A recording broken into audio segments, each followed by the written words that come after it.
दोस्तों, कहते हैं कि बेटे भाग्य से होते हैं और बेटियां सौभाग्य से। यह कहना एकदम सही है। बेटियों से घर की रौनक अलग होती है। कहा जाता है कि जिस घर में बेटी का जन्म होता है वो घर स्वर्ग के समान होता है, क्योंकि बेटा तो केवल एक कुल को रोशन करता है, लेकिन बेटियां दो कुलों को रोशन करती हैं। अगर अपने सास ससुर के लिए भी करना हो तो बेटियां करती हैं। आपको बता दें, गया जी में बेटियां भी अपने पिता के नाम का पिंड दान कर सकती हैं। वहीं अगर ससुराल पक्ष में कोई पुरुष नहीं है तो इस स्थिति में बहू भी पिंड दान कर सकती है। रामायण के अनुसार दशरथ जी का पिंड दान गया जी में ही किया था। दोस्तों, वो बहुत किस्मत वाले होते हैं जिनके घर एक बेटी जन्म लेती है। वहीं वो प्रबल किस्मत के होते हैं जिनके घर एक से ज्यादा बेटियां होती हैं। शायद यही कारण है कि बेटियों को लक्ष्मी कहा गया है। वहीं बहुत से लोगों की सोच यही होती है कि बेटी है तो बिना समय गवाए और इस पर पढ़ाई में पैसे लगाए जल्द से जल्द शादी कर दो। लेकिन यह सोच एक बेटी के भविष्य को बर्बाद कर देती है। जरा सोचिए, एक बच्ची के मन में कितने सपने होते हैं कि उसे कुछ करना है, लेकिन यह सपने सिर्फ सपने ही रह जाते हैं। इसलिए अपनी बेटियों को सपने पूरे करने देने चाहिए। उन्हें जीवन में हर वह खुशी दे जो उन्हें मिलनी चाहिए। एक बेटे से ज्यादा एक बेटी हमेशा अपने माता पिता के लिए सोचती है। इसके साथ ही माता पिता को प्यार और अपनापन बेटी ही दिखा सकती है। बेटी के जन्म को एक जश्न की तरह मनाना चाहिए। माता पिता को बेटी को हमेशा एहसास दिलाना चाहिए कि वह कितनी खास है। दोस्तों, बेटी कभी भी बाप पर बोझ नहीं होती है। वो सिर्फ अपने और अपने परिवार की किस्मत बनाने के लिए जन्म लेती है। एक कथा की माने तो एक बार दो दोस्त लंबे समय के बाद एक दूसरे से मिले।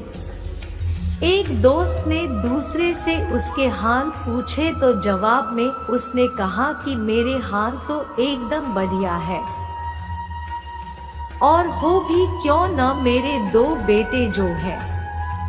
तभी वो अपने दोस्त से पूछता कि तेरे घर में कितने बच्चे हैं। दोस्त खुशी के साथ बताता कि मेरे घर में दो बेटियां हैं। उसका दोस्त भगवान का शुक्रिया अदा करता हुआ कहता कि धन्य है उसके घर बेटियां नहीं। यह सुनकर बेटियों के पिता की आंखों में आंसू आ गए। तभी उसकी बेटी पिता के मित्र से कहती कि अंकल, भगवान हमेशा भाग्यवान को ही बेटी देता, कभी गरीब को बेटी के रूप में माता लक्ष्मी नहीं देता। दोस्तों, भगवान उसी को पुत्री का सुख देता जिसके अंदर पालने की सामर्थ्यता होती है, जो गरीब होकर भी अपनी बेटी को पाल सकता हो। एक बार स्वामी विवेकानंद वैष्णो देवी की सीढ़ियां चढ़ रहे थे।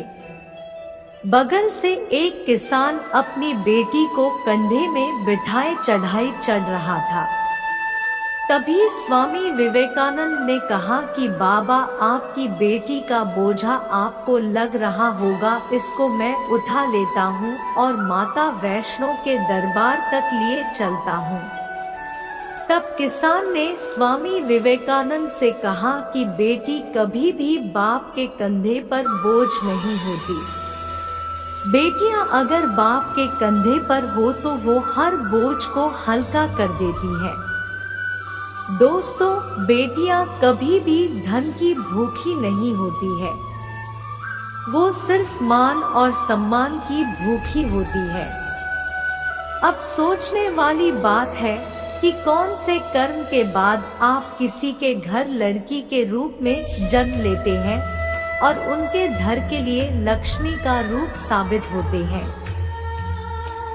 गरुड़ पुराण में बताया गया है कि जब आत्मा को नया जन्म मिलता तब आत्मा को उस शरीर के अनुसार व्यवहार में ढलकर अपने कर्म करने होते हैं।